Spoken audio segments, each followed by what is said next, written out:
i realno gledano... Evo, studenti blokirali Nemanjinu. Ovde kod Generalštaba će biti skup. Studenti traže izbore.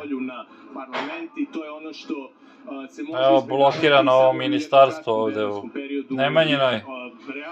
Blokadele persistala Belgrad, tupašase Lun, studenci cer aleđer anticipate, da se skape da čest guvern toksik, putinist.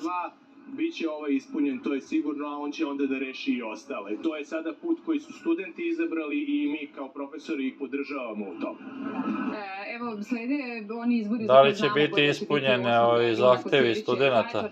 Prema izjavi upravo predsjednika države Aleksandra Vučića se čini da se oni ne boje za izborni rezultat, kažu uvek se pozivaju na izborne neregularnosti. Šta je ono što vi negde očekujete?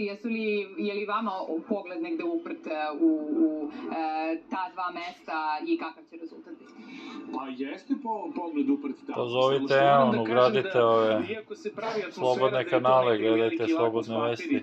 Ja bih rekao da možda i nije, zato što je tu malo specifična situacija, to su mala mesta u kojima je uporište SNS-a bilo jako i ranije, dosta veliko, i onda je pitanje da li će moći doći do preokreta, pogotovo što ovo nije zapravo studentska lista, nego su liste opozicije ujedinjene, da kažem, na neki način, u Zaječaru manje, u Kosjeriću potpuno. Čekamo ove lokalne izbore Zaječar Kosjerić da vidimo jer će doći do preokreta.